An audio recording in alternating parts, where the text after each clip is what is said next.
The zinghoppers. Hi, friends. It's Jack from the Zinghoppers, and I cannot even begin to tell you how excited I am to read this book right here, The Little Engine That Could by Waddy Piper. This book is one of my favorite books of all time. I read this so many times when I was a little boy growing up. I read it so many times when I was in high school, and then when I was in college. I read this as a young man, and now I'm reading it again to you, my friends, my screen friends. So I think you're going to really like this. This is an important book.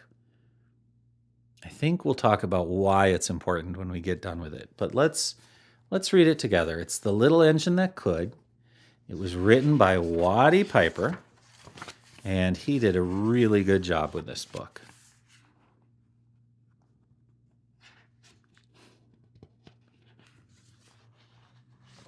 Now, it was illustrated by George and Doris Hamann. And George and Doris, what illustration means is they made all the pictures, and they did such a good job. They are such talented people. And Waddy is such a good writer, good author. All right, let's read this together. I'll put up all the words on the screen and all the pictures. You can follow along that way. And if you have this book at home, or if you want to check it out at your local library, I'm sure the librarian would love to help you find this book. All right, let's read it together. Here we go. Chug, chug, chug. Poof, poof, poof. Ding dong, ding dong. The little train rumbled over the tracks. She was a happy little train, for she had such a jolly load to carry. Her cars will For she was such a jolly load to carry. Her cars were filled full of good things for boys and girls. There were toy animals, giraffes with long necks, teddy bears with almost no necks at all, and even a baby elephant. Then there were dolls, dolls with blue eyes and yellow curls, dolls with brown eyes and brown bobbed heads, and the funniest little toy clown you ever saw.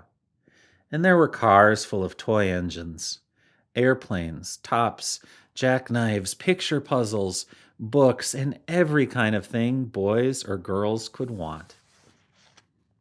That was not all. Some of the cars were filled with all sorts of good things for boys and girls to eat.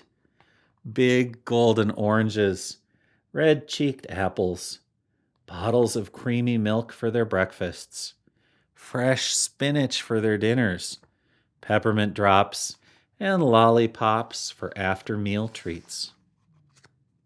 The little train was carrying all these wonderful things to the good little boys and girls on the other side of the mountain. She puffed along merrily. Then, all of a sudden, she stopped with a jerk. She simply could not go another inch. She tried, and she tried, but her wheels would not turn. What were all those good little boys and girls on the other side of the mountain going to do without the wonderful toys to play with and the good food to eat? "Here comes a shiny new engine," said the funny little clown who jumped out of the train. "Let us ask him to help us." So all the dolls and toys cried out together, "Please, shiny new engine, won't you please pull our train over the mountain? Our engine has broken down, and the boys and girls on the other side won't have any toys to play with or good food to eat unless you help us." But the shiny new engine snorted, "I pull you? I am a passenger engine. I have just carried a fine big train over the mountain with more cars than you ever dreamed of. My train had sleeping cars with comfortable berths, a dining car where waiters bring whatever hungry people want to eat, and parlor cars in which people sit in soft armchairs and look out of big plate glass windows. I pull the likes of you? Indeed not." And off he steamed to the roundhouse where engines live when they are not busy. How sad the little train and all the dolls and toys felt. Then the little clown called out, "The passenger engine is not the only one in the world. Here is another engine coming, a great, big, strong one. Let us ask him to help us." The little toy clown waved his flag, and the big, strong engine came to a stop. "Please, oh please, big engine," cried all the dolls and toys together. "Won't you please pull our train over the mountain? Our engine has broken down, and the good little boys and girls on the other side won't have any toys to play with or good food to eat unless you help us." But the big, strong engine bellowed, "I am a freight engine. I have just pulled a big train loaded with big machines over the mountain. These machines print books and newspapers for grown-ups to read. I am a very important engine. I won't pull the likes of you." And the freight engine puffed off indignantly to the roundhouse. The little train and all the dolls and toys were very sad. "Cheer up," cried the little toy clown. "The freight engine is not the only one in the world. Here comes another. He looks very old and tired, but our train is so little, perhaps he can help us." So the little toy clown waved his flag, and the dingy, rusty old engine stopped. "Please, kind engine," cried all the dolls and toys together, "won't you please pull our train over the mountain? Our engine has broken down, and the boys and girls on the other side won't have any toys to play with or good food to eat unless you help us." The rusty old engine sighed. "I am so tired. I must rest my weary wheels. I cannot pull even so little a train as yours over the mountain. I cannot. I cannot. I cannot." And off he rumbled to the roundhouse, chugging, "I cannot. I cannot. I cannot." Then, indeed, the little train was very, very sad, and the dolls and toys were ready to cry. But the little clown called out, "Here is another engine coming, a little blue engine, a very little one. Maybe she will help us." The very little engine came chug, chug, chugging merrily along. When she saw the toy clown's flag, she stopped quickly. "What is the matter, my friends?" she asked kindly. "Oh, little blue engine," cried the dolls and toys, "will you pull us over the mountain? Our engine has broken down, and the good boys and girls on the other side won't have any toys to play with or good food to eat unless you help us. Please, please, help us, little blue engine." "I'm not very big," said the little blue engine. "They use me only for switching trains in the yard. I have never been over the mountain." "But we must get over the mountain before the children awake," said all the dolls and the toys. The very little engine looked up and saw the tears in the dolls' eyes, and she thought of the good little boys and girls on the other side of the mountain who would not have any toys or good food unless she helped. Then she said, "I think I can. I think I can. I think I can." And she hitched herself to the little train. She tugged and pulled and pulled and tugged, and slowly, slowly, slowly they started off. The toy clown jumped aboard, and all the dolls and the toy animals began to smile and cheer. Puff, puff, chug, chug went the little blue engine. "I think I can. I think I can. I think I can. I think I can. I think I can. I think I can. I think I can. I think I can. I think I can. Up, up, up, faster and faster and faster and faster. The little engine climbed until at last they reached the top of the mountain. Down in the valley lay the city. Hooray, hooray, cried the funny little clown and all the dolls and toys. The good little boys and girls in the city will be happy because you helped us. Kind little blue engine. And the little blue engine smiled and seemed to say as she puffed steadily down the mountain, I thought I could. I thought I could. I thought I could. I thought I could. I thought I could. I thought I could.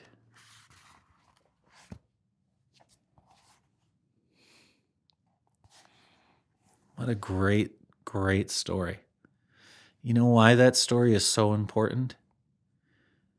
Because as you grow up, you're going to find that there are so many people in this world that will say no to you.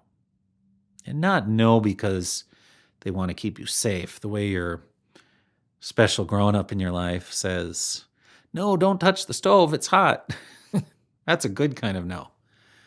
No, I'm talking about the kind of no where you want to do something because you know it's right, because you know it'll make you and other people happy. And for some reason, people say no. People will tell you you're not good enough. People will tell you you're not strong enough. You're not smart enough. You're not talented enough. People will also say that about themselves. A lot of grown-ups will say that. They'll say they can't do something. And you know what? Most of them never try. If you believe right here in your mind that you can, if you keep on believing that you can, if you say to yourself, I think I can, I think I can, I think I can, well, you know what? You'll be just like the little train who gets to the top of the mountain and realizes that they could. That is such a powerful lesson to remember. When I was a little boy, I fell in love with music. I loved music. I remember one of my first instruments was a xylophone, and I brought it to school, and I tried playing it for people, and all the kids at school laughed at me. They said it sounded bad. And you know what? They're probably right, it did. I didn't care. I was having fun, and I kept on practicing, and then one day I picked up a guitar, and that was the right instrument for me. And I learned how to play that guitar, and I told myself, when you grow up, this is what you should do. You should make music because you love it. There were so many people that said, you can't do that. That's not a real job. You can't do that. No. So many people said no. And you know what? I kept reading this book and I kept telling myself, I think I can. I think I can. And even today, I still have to remind myself that. But you know what else? Ever since I graduated from high school, I have been a musician. And I have made music my whole life. And my wife, Kitty, is the exact same way. She's made music since she was a little girl, and she's made music her entire life. And together, that's what we do for our jobs now. That, and we sometimes read stories like this, and we make videos, and we write books. But the point is, we do what we love. And you can always do what you love. Because if you love it, you should do it. And remember, you always have to believe in yourself. You always have to be that little blue train, that little blue engine. Just keep repeating, I think I can. I think I can. I think I can.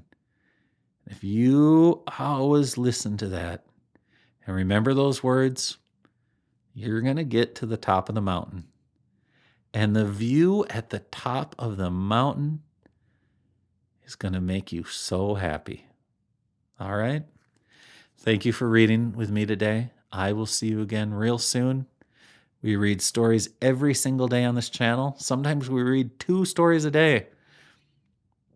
If you want to listen to my music that I make with my wife, we have a music channel. It's called the Zinghoppers, kids music, and we do music for kids and families. We would love it if you visited us there too. Either way, just remember, I think I can. I think I can. I think I can. You can. I know you can. The Zinghoppers.